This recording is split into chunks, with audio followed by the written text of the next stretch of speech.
សូមបងប្អូនត្រូវចាំបណ្ដាំវិគុំតូចតាមការសិក្សាស្រាវជ្រាវរបស់អ្នកវិទ្យាសាស្ត្រសង្គមនៅក្នុងឆ្នាំ2025យើងនេះគេបានរកឃើញថាស្ដេចដ៏ថោកទាបជាងគេបំផុតនៅលើលោកគឺស្ដេចរាមាទី10ស្ដេចថៃរដ្ឋាភិបាលដ៏ថោកទាបជាងគេបំផុតក៏រដ្ឋាភិបាលរបស់ថៃនាយករដ្ឋមន្ត្រីដ៏ថោកទាបជាងគេបំផុតក៏នាយករដ្ឋមន្ត្រីថៃអនុទានក្រសួងការពារជាតិដ៏ថោកទាបជាងគេបំផុតក៏ក្រសួងការពារជាតិថៃអ្នកនាំពាក្យក្រសួងការពារជាតិដ៏ថោកទាបជាងគេបំផុតក៏អ្នកនាំពាក្យក្រសួងការពារជាតិថៃបាតកម្មដែលធ្វើប្រឆាំងមកលើពលរដ្ឋខ្មែរដែលថោកទាបជាងគេបំផុតក៏បាតកម្មរបស់ជនជាតិថៃដែលបានដឹកលូអាចយកមកបាញ់ដែលនៅក្នុងលោកអត់មានដូច្នេះសូមបងប្អូនពលរដ្ឋខ្មែរយើងត្រូវចងចាំយើងរស់នៅជិតនគរថោកទាបបែបនេះគឺមិនបានសុខឡើយដូច្នេះ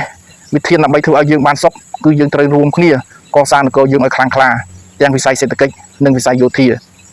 ដូច្នេះសូមបងប្អូនត្រូវចងចាំបណ្ដាំវិគុំតូចបងប្អូនត្រូវចាំបណ្ដាំខ្លីៗពីមីឃុំតូចដើម្បីឲ្យនគរខ្លាំងក្លាអស់ចាឡើងត្រូវការកត្តាខ្លាំង3យ៉ាងខ្លាំងទី1ត្រូវការមេដឹកនាំខ្លាំងខ្លាំងទី2ត្រូវការមន្ត្រីរាជការខ្លាំងខ្លាំងទី3ត្រូវការពលរដ្ឋខ្លាំងខ្លាំងទាំង3នេះខ្វះមួយណាក៏មិនបានដែរចូលកុំភ្លេចណាបងប្អូនតើក្នុងចំណោមខ្លាំងទាំង3នេះបងប្អូនស្ថិតនៅក្នុង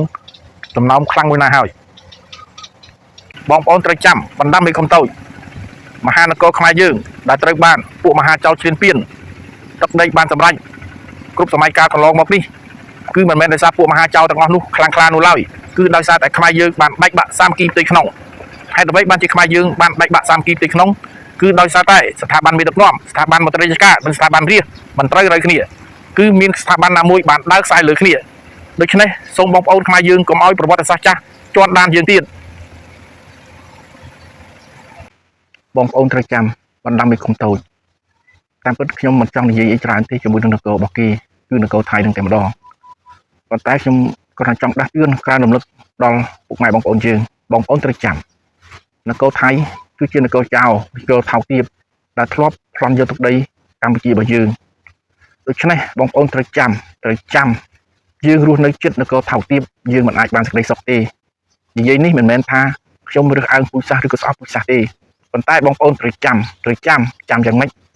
បងប្អូនមើលពូជសាសន៍មួយដែលយកវិស័យស្រីខូចមកធ្វើជាវិស័យចម្បងមួយនៅក្នុងការរកស៊ីចិញ្ចឹមជីវិតចិញ្ចឹមជាតិខ្លួនឯងគេហ៊ានយកកូនគេប្រពន្ធគេទៅឲ្យធ្វើស្រីខូចដើម្បីចិញ្ចឹមជីវិតវិស័យទេសចរដើម្បីចិញ្ចឹមសេដ្ឋកិច្ចជាតិមនុស្សថោកទាបកម្រិតអញ្ចឹងសួរថាគេស្រឡាញ់យើងពិតប្រាកដអត់ក្នុងនាមជានគរជាតិខាងមួយគ្នាណាគេហ៊ានធ្វើគ្រប់បែបយ៉ាងពុកម៉ែបងប្អូនណាដើម្បីនគរគេខ្លាំងក្លារីកចម្រើនសូម្បីតែពាក្យសម្ដីត្រឡប់ក្លិនបាយបិណ្ឌជាបាយបាតបាយបិណ្ឌជាបាយម៉ានក៏គេមិនខ្លាចផងដូច្នេះ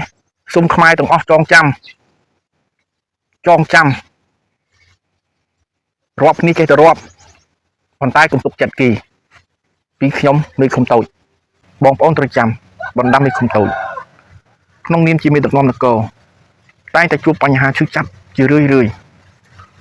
បញ្ហាឈឺចាប់ដែលតែងតែជួបជារឿយនោះមាន2ទី1នៅពេលដែលឃើញប្រជាពលរដ្ឋរបស់ខ្លួនប្រព្រឹត្តនៅអំពើខុសច្បាប់